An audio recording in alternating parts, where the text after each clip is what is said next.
Well, hey, welcome everybody. This is a little bit of a different format for some of the things that I do, just a little bit different. And we're going to get into a little bit more long form discussion about the NCR CRAA thing.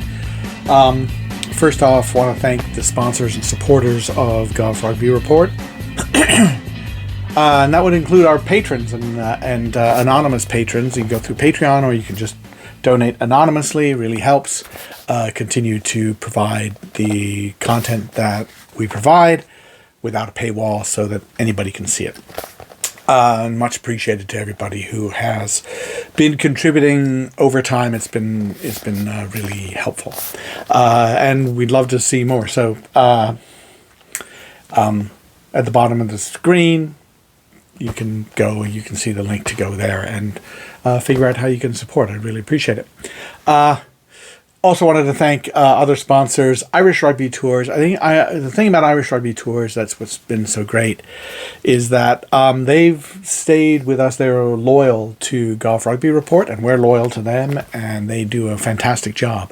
And I think it's worth pointing out, when COVID hit, Irish Rugby Tours made sure that people who had put down deposits or made reservations, that they were taken care of. And if there were not refunds to be made immediately, because some organizations, like they've already spent that money for whatever, and they said, look, right, you're going to come on tour, we're going to have a credit for you so you can still enjoy the thing that you paid for.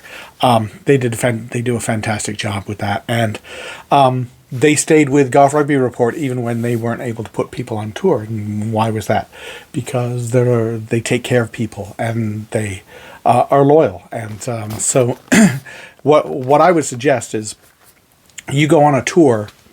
You should go on a tour. If you can swing it, there are all kinds of ways to go on tour. A small group, a large group, a gigantic group, a short time, quick in and out, or maybe much longer. There are so many different options you can do for going on tour, but it's a great part of the game. And this is a global game. Touring is what it's all about. They'll take care of you. They'll make sure you get where you need to go. They make sure the rates are reasonable, that the competition you meet is right, and there are other things that you enjoy. And I can't recommend them highly enough, so you should go to irishrugbytours.com. Also want to thank Next Phase Rugby, shirt right behind me, and of course you know that Next Phase Rugby is an app that you download and operate on your phone to help student athletes connect with college rugby programs. So colleges are on it, high school student athletes are on it. If you are a sophomore in high school, you should be on the app. There's a free level, there's a premium level. The premium level is only with the USA YHS discount code. It's only $150 for the year. That to get special insight into the colleges that you might be looking at that also provide a rugby experience that you need as well. Also want to thank other sponsors. The Leinster School of Excellence, Syracuse University, which is having a summer program. Check them out. Coaching from Leinster Rugby is pretty great. Panther Rugby Academy, which provides elite playing opportunities for young people. You should check them out as well. URL is the bottom of the screen. And finally, the US Rugby Foundation. You can help grassroots rugby. How can I help? $5, $10, $20, $50 that you could donate to US Rugby Foundation. Those sorts of small donations can accumulate with a whole bunch of other people doing the same sort of thing. And what do? They build opportunities for people to start rugby teams, to pay for referees, and for training, for coach development, for other special things for burgeoning teams, and then elite player opportunities and scholarships, all kinds of things like that. So usrugbyfoundation.org. Okay, now we already had a podcast with Jeremy Ognall talking about what he had seen with USA Rugby / CRAA trying to deal with NCR. And really, after all of this, the question keeps coming back to me, or to Jeremy, to other people. Why can't these two organizations come together?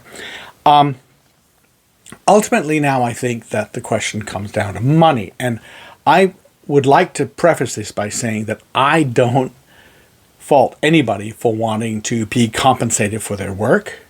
I don't fault anybody for wanting to protect an income stream that they're getting. So when I say it comes down to money, I'm not saying that it comes down to greed, because that's not what it's about. It's about just getting stuff paid for and dealt with. And everybody is either paying or getting paid or needs to be paid. And there are people still doing these things for free. So let's look at it this way. And I'm going to be saying this a lot. As I understand it, for NCR to be a USA Rugby member, they have to pay full USA Rugby dues. Now, when I last talked about this about a year ago, I looked at that and said, okay, there are some good things about, some things that are kind of a wash, right? So let's imagine that NCR accepts their dues from everybody, turns around, flips around, and funnels the USA Rugby dues to USA Rugby. Let's just imagine they've agreed to do that. The NCR dues are higher than USA Rugby dues, slightly. So they would have a surplus, which they could use to operate certain things that they're operating.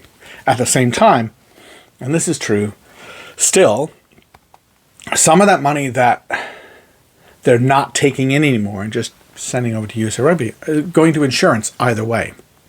Imagine that dues income is a river, and it's coming through, and it goes toward this place called NCR.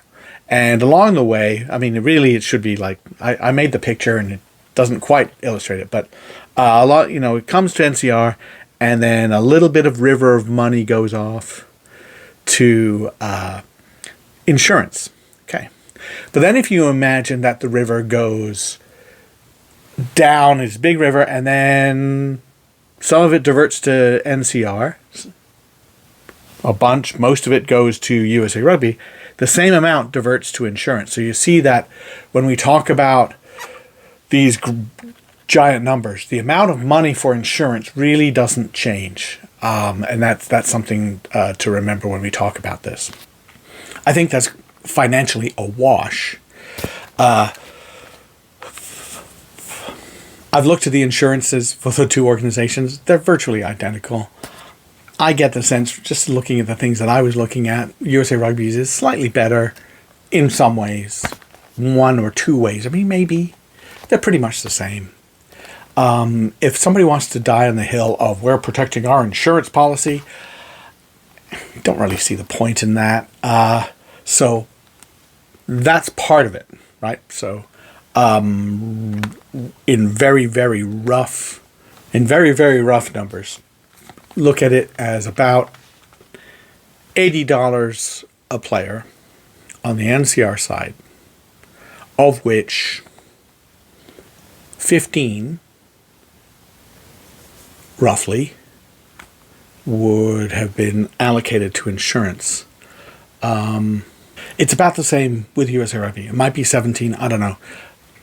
That could be discussed, right? So I don't think that's a problem for NCR. If they were doing this hypothetical thing that they're not doing, and we say, yeah, NCR hypothetically in this fairy tale situation that we've come up with, NCR takes their due structure and sends their very roughly, using a lot of the estimates of membership and who's going to use what membership dues plan in NCR and how many players different teams have.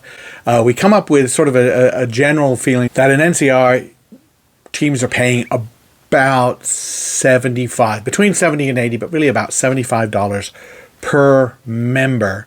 So then you look at how much are they actually sending to USA Rugby. Now, this is where things change from what I've said before. I think the last time I said this, we were looking at a larger difference between NCR dues and USA Rugby dues. Now, what's happened is CRAA has looked around and said, hey, look, we need $20 per player to do a bunch of things that need to be done administratively. Eligibility stuff, some foreign tour stuff, things like that. And just there's a bunch of things that CRAA does for college players, including sometimes, really sort of including for NCR members. And the answer to that from NCR was, you should be doing that anyway, you're the governing body. And the answer back to that was, but you're not members of the governing body. Anyway, but that kind of changed things, because I think right now the plan is, let's say, again, we're back to the fairy tale. NCR does what USA Rugby wants and pays for full USA Rugby dues. That would include the $20 per person. Once that happens, I looked at it, and what I saw was a surplus of about $180,000. So take all the dues from your members. NCR does that. Turns around, sends USA Rugby their dues, including the $20 per player, and the surplus is what they would keep. I come up with a surplus of $180,000, maybe $200,000. Now remember that NCR's budget is much larger than that. It's over $3 million according to their 2023 fiscal year 990 report. Their 2024, which includes first half of 2025, they go that way. Basically, they follow kind of the academic year. I haven't seen that. I think it's larger, their budget, that is their income, and also their outgo. All right, so that's not enough. Is it? No, I don't think it is. But let's sort of toy with this a little bit. If 20,000 plus members from NCR do actually go and become members of USA Rugby, and that allows them a couple of things that they don't have to do. So first off, that means that everybody can play everybody. There's no, figuring out whether you can actually do that or not. Everybody can play everybody. That's number one. Number two, that stops the double dues payment that a bunch of teams have had to do. Now, by my measurement, about 50 or so teams last year paid double dues. It may well go higher this year as teams try to look for other competition to play. But even if you're looking at about 50, you're talking about maybe $150,000, $160,000 paid by college teams that they would not want to have to, right? In previous years, back before all this split, they didn't have to pay that. So that's money that could have gone back into the game, right? You ask whoever it is, they'll blame the other group for this. Whatever. The thing is, it is avoidable. You can look and say, hey, we're making this move, and we're saving a bunch of teams money, right? 50 of them. It's not a lot. It's what? Less than 10%, maybe 8% of the teams that are members of NCR. But there you have it. Okay. But so that's a positive, right? If that moves, that's one thing. That's one positive thing that comes out of emerging, right? As does being free to play everybody. As does you become if you want to be somebody who wants to be in USA Rugby's playoffs, you can be, right? And then you make some other things a little bit better. We'll talk about some of the other potential ramifications in a minute.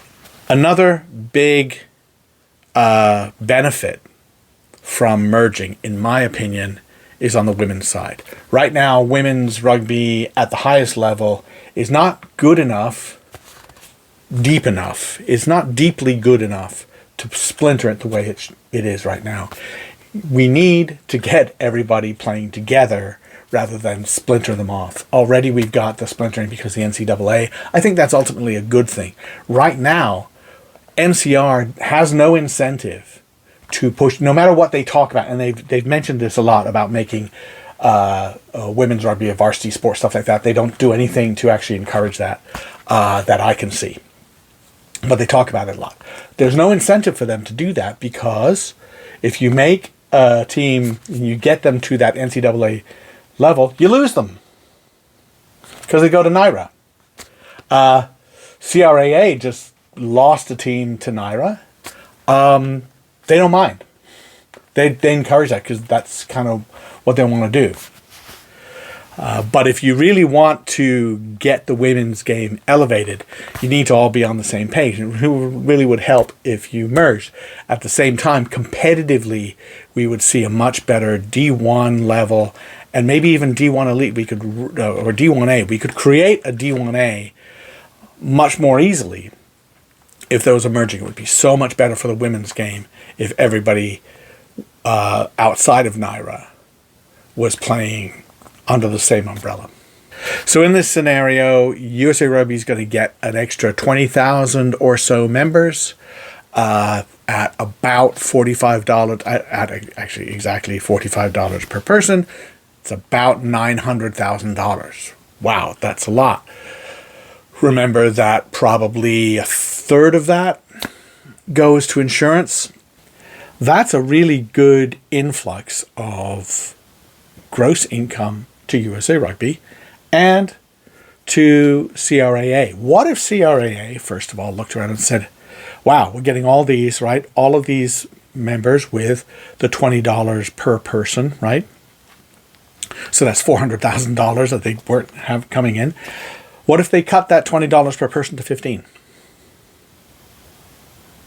And what if USA Rugby looked at this again and said, hey, you know, we're getting $20,000 more, 20,000 more members coming in.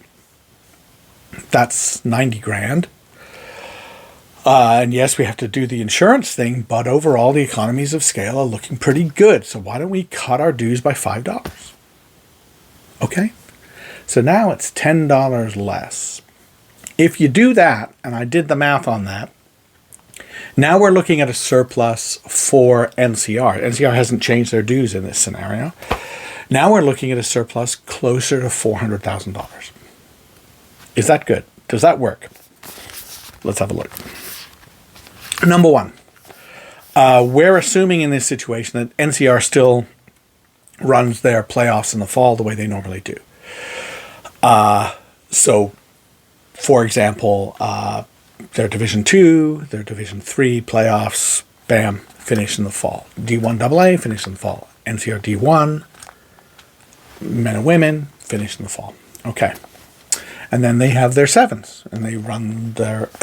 and, you know, NCR doesn't really run sevens tournaments. They run a couple of sevens tournaments, but then what they really run is the CRC, and the CRC would then exist. According to their own tax records, income from playoffs and the CRC was about let's round it up a little bit. We're going to make a little bit of a guess and bump all of these things up a little bit higher, okay? $470,000. That's the gross income from mostly the CRC, but they got a little income from playoffs. And I'm hopeful that they got more this last time around. Dues, we're looking at $300,000 to $400,000 now. Okay, I put down 380,000. Okay, ticket sales. Again, in the hopes that it's a little bit higher this year, but 150,000 ticket sales and other types of income, including merchandise sales, stuff like that. Just lots of little things, concessions, various stuff like that. All of that, you add that together, you get a little over $1 million gross income. Is that good enough for NCR to do what they want to do? And the answer is no, it's not. First of all, broadcast costs. That broadcast costs a lot of money. According to the old tax form, they paid Next Level Rugby, Ryan Ginty's company, just under $240,000 to do a whole bunch of different. I mean, like they were doing weekly shows and games of the week and their playoffs and championship weekend, all that stuff. So he works. I mean, that's a pretty good price to get all that actually. Insurance. $291,000. Again, we were saying that's not a problem. That's out of here. We don't have to worry about it at all because it's still being paid for. It's just being paid for by someone else. Travel. $358,000 for travel.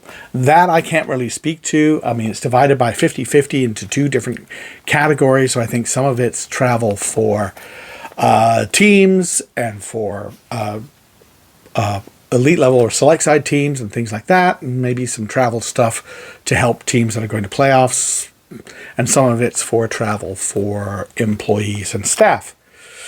I'm not going to comment on whether any of that could be cut. I have no idea. But I will say the quickest way to cut that is if they are paying for, say, a team that's going on tour to Europe. That's probably the biggest place you want to cut. And I can understand how they would say they wouldn't want to do that, right? Okay. But so right now we're at about $595, so about $600,000 expenses. Payroll, $420,000. I can tell you right now that's much higher, and I think it's getting higher. As you can see from this article that NCR released, and we also published, they are expanding their full-time staff, going from 4 full-time up to 7. Taking away some part-time stuff, but I think ultimately it's going to be more of a payroll there, and 7 people making a reasonable amount of money, plus some part-time people, benefits and all those things. You're bumping up to $500,000, maybe more than that. So, so that's an expense, right? And then there's sort of a catch-all group: legal, administrative, other, various different things. One of the funniest things is there's one category they have that's $109. Like, okay, but $300,000, give or take. Legal, administrative, other, office costs, stuff like that. And then event expenses. And the event expenses are $809,000. That's a lot, right? They're renting out the Houston SaberCats Stadium for most of their championship stuff, their all-star stuff, things like that. There are other events going on. Of course, the CRC, that's a huge event at a huge venue, many fields. So yeah, there's a big cost to that. Can they overcome that? Yeah, possibly. But what I'm seeing there is expenses around $2.2 million, and we've got $1 million. So that's where I see the problem is. Now, many years ago, just as everything was becoming split, USA Rugby did provide some options for NCR. They provided them sort of an affiliate membership option where NCR dealt with their own insurance. There was a different membership option in terms of, you handle your own playoffs and your insurance or things like that. Or you pay a sanctioning fee for every game that's played between NCR and USA Rugby teams, which was generally been about $250, which is a lot when you add that up. Ultimately, right, NCR didn't want to do that and moved on to their own, and they've taken a further step in that there have been 2 hybrid leagues going on, the Big Ten and Rugby East. And Rugby East has split now. The NCR teams that were in Rugby East have now formed their own conference. They've left the Rugby East. The Rugby East is now exclusively a CRAA organization. Big Ten, they've stayed mixed up, but as I understand it, all the member teams will agree to register with both organizations, which is what they've done in the past. So those are 2 ways to go about it. But generally what's happened is NCR has likes to have, and I just can't blame them, right? They want to have their exclusive NCR conference, so they don't have to worry about the mixing. What NCR would like is that all NCR teams just play just NCR teams. That's what they would like. And ultimately, I think for, say, D3 and D2, there's not a ton of okay. For the higher level D1 AA teams on the men's side, that's a bit of a difficulty because there's competition, there are games that they would like to play. And then maybe on the higher level D1 women's teams, same sort of situation. And then men's D1, there's bragging rights stuff going on here.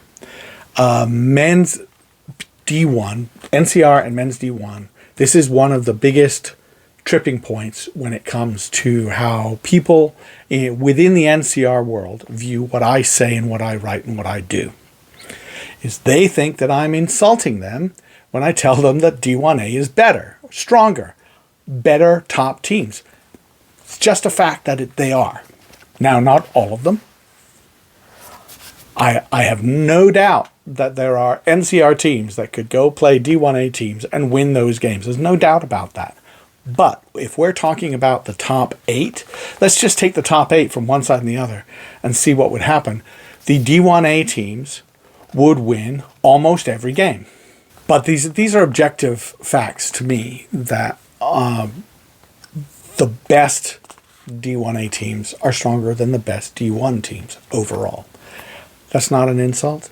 It's just the way it is. The teams that are in CRAA and D1A have been at that level for longer. The types of players they recruit, the types of players who come to their schools, types of players that they put on their teams, just put them in that position. It's not an insult. I'm not saying, because I think that the top, say, 6 or 8 NCR D1 teams are very good. And if somebody asked me, should I go to this program? I'm like, yeah. You want to go to that school? Yes. Fantastic. You'll have a great time. You'll play high-level rugby. It'll be good. But I'll also say, don't expect me to tell you that you're at the very best team in the country. Probably not going to happen. So having said all of that about competition, it's about bragging rights. Ultimately, one of the big things is that NCR wants to be able to say that they have the best teams in the best competitions. And in certain areas, they don't. And the only way to fix that, I mean, they get upset with me. I'm just reporting what's happening. The only way to fix that is on the field. To come together, find a way to come together so that 2 or 3 or 4 would be a good number, I think. Teams from NCR that finish their postseason in the fall, flip around and go into the D1A postseason in the spring. Or there's also on the D1 AA level, there's some kind of challenge cup, something like that. If you wanna deal with that, if you want to address it and fix it, it fixes on the field. And the only way to do that is to come together. This video is brought to you by Next Phase Rugby, which is an app that allows high school rugby players to connect with college rugby programs around the country. Those programs can be school supported, club, all kinds of different ones. 450 are already on the app, and thousands of collegiate hopefuls are also on the app. Download the app if you're a college, or if you are a high school player looking for a college, go to nextphaserugby.com. There's a discount code for the premium level for high school players at the bottom of the screen. And good luck with your college search. It's also brought to you by USA Rugby Foundation, which is an organization that supports grassroots rugby around the country, and your donation can help build this great game of ours. Also brought to you by Irish Rugby Tours. Touring is a great way to expose your players to the global nature of rugby. Go to Irish Rugby Tours. They don't just do Ireland. They do all kinds of different countries: Spain, Portugal, New Zealand, South Africa, the UK. That's just a smattering of what they can do for you. Go to irishrugbytours.com. And this video is also brought to you by Panther Rugby Academy, providing elite playing and training opportunities for players throughout the South and more extended version of the South, Panther Rugby Academy. Check them out. And I also want to thank a new kit provider, which is 8x8 Sports. You can't see their logo on this shirt, although you can see it on others, but there's the back of the same shirt because I have more than one. And several other great kit. And we'll be having merchandise available very soon as well. So I'm excited about that. Thanks to 8x8 Sports. It's 8x8sports.com. But if this is going to happen, it has to be made to be financially viable for NCR. I have said before, and I think I'd go along with this, NCR would probably have to downsize their staff. They might have to choose not to do certain things or merge those certain things with CRAA, maybe share some costs on something. First of all, economies of scale on elite play. Now if you're funneling your way toward an All-American team, that's one All-American team. Could you have an NCR versus CRAA All-Star game? How great would that? That would be awesome. We would love that, right? Men and women, same day, something like that. We could do it by division. We could do it a number of different ways. I think it would be awesome to do that. But you wouldn't have to do that if you didn't have the finances.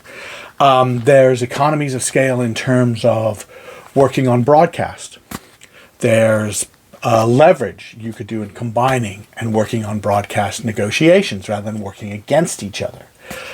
There could be unification of the 7 schedule and organizing what does the West Coast 7s in the fall mean for a pathway to the CRC. And if they are in the same organization, then they can do that. That's a possibility. But I would also think that to make it work, it has to be financially viable. Now, one thing I haven't talked about is that CRAA charges their teams not only the $20 a piece, but for part of their competition. So D1A, CRAA, D1AA, things like that, teams are charged a fee, a per team fee. That total grouping of fees, mostly through D1A, but men's D1AA contributes as well. If you add that to the $20 per player, you've got about 140,000. Let me check that. You've got about 140,000 coming from D1A and 230 or so thousand from all of those teams in general. What does that money go to? Broadcast, events, the same stuff that that NCR spends most of their money on is broadcast and events. Do they get sponsorship money? Yes. I don't have CRA's sponsorship money stuff, and I don't have a breakdown for NCR, but there's sponsorship money that comes in. Okay. That's maybe what NCR has to do, and I don't think they want to. I think they would like to keep their dues. They haven't changed their dues in a couple of years, and they announced that they're not changing it for this coming year, but they'd like to keep it around what they're doing. Which, as I said, sort of costs $75 a team in general. But what I'd like to see is this. Yes, NCR says, okay, we'll do it, and we'll send you that money. But we'd like to see a drop in dues, and we'd like to see a drop in that per player thing, which has to be for everybody. So then you get basically $10 per player, another $200,000 for NCR to do something with. They operate their other stuff. What about World Rugby money and Rugby World Cup money? Right now, NCR, one of the reasons they're suing USA Rugby is they want to get in under the umbrella enough to be able to get some of that supposedly promised money. But right now, they're not going to get it. And the way to get it is to be part of USA Rugby. Is that a better payoff? I mean, you could sit there and negotiate some of that, and that's outside of the dues process. You might be able to say, hey, we deserve this amount because of the things that we're doing. And then they get a bit of a windfall. This is the one thing that we haven't talked about. The CRC. If they join, the CRC gets bigger and better because CRAA teams will go play in it. Right now, some CRAA teams play in it, some NIRA teams play in it. But if that becomes the event, that would very much likely be the event. CRAA would say, great, we're delighted, go take care of it, which is something they've said pretty much every year, is go and do it. And if they got that, I think that would expand financially as well as improve competitively. So that would be something that NCR would just make money off of it. Fantastic, right. That might be something that works. It's a bit speculative though. And if I'm sitting at the board table, NCR is going, okay, so we're going to send away guaranteed money on the chance that we get some of that money back on this other thing. All of that comes down to USA Rugby and CRAA perhaps being willing to negotiate on dues and fees levels. NCR being willing to think about changing how they operate and perhaps having to cut staff. Oh, and NCR dropping their lawsuit against USA Rugby. None of this happens if NCR is suing USA Rugby. USA Rugby won't talk to them. You can't be negotiating about all this other stuff when this lawsuit's going on. It's a stupid lawsuit. I've done a video on it. I don't really think it has a lot of merit, and it contradicts itself multiple times. It also doesn't help anybody. Even if it succeeded, it wouldn't help anybody. So, is there a pathway? Kind of started this saying no. There is. But ultimately, most important, you need a financial plan. And the financial plan has to include protecting some of the things that NCR has built within themselves. NCR management has to perhaps look around and see if some of their positions are just jobs programs for people. That can happen. But they deserve to have an income stream that is dependable and logical. And then when CRAA/USA Rugby/NCR can work together, then they work together. The final option, I think, to make it somewhat financially viable for NCR is for there to be a kickback. Here's the problem with the kickback. Number one, there would have to be a kickback to CRAA as well. There has to be equal stuff. That's the big look, the whole Ted Stevens Act. Everybody has to be treated equally. Secondly, the kickback plan was the whole plan with NSCRO, and then when USA Rugby became insolvent, NSCRO didn't get some money that they wanted.